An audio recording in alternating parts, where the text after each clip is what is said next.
The voice on the radio. The rain had not stopped for 3 days. In the small village of Darnley, the narrow lanes were slick with mud, and the roofs dripped with the tired rhythm of late autumn. Inside an old wooden garage at the edge of the village, Thomas Haim, followed by a woman's voice, faint but desperate. "The bridge! Don't cross the bridge!" Thomas stood motionless. Outside, he could see the small wooden bridge that led to the village.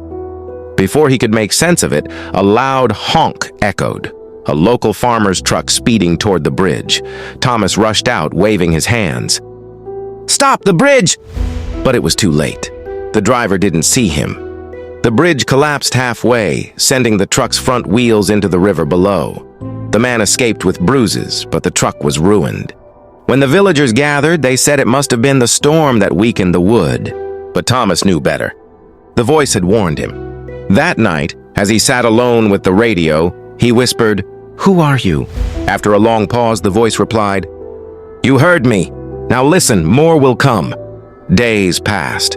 Thomas tried to forget.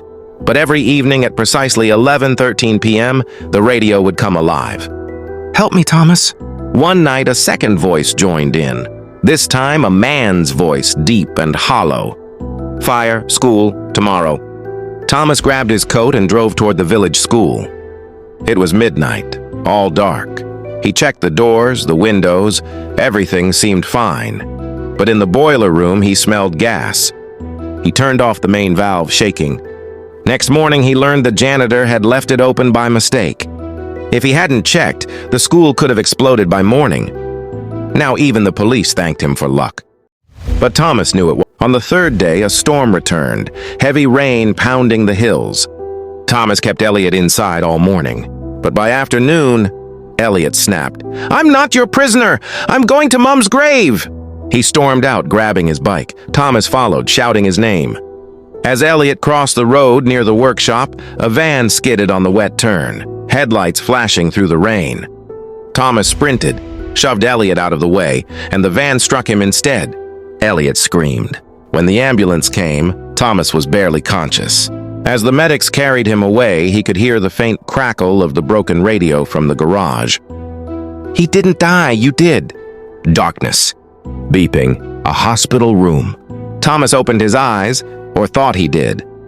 The world around him looked strange, gray, blurred. Doctors moved like shadows behind glass. He tried to speak, but no one heard. Then a faint static filled the air. The radio on the table beside his bed glowed softly. "Thomas, you're between frequencies now." It was the woman's voice again, calm, sorrowful.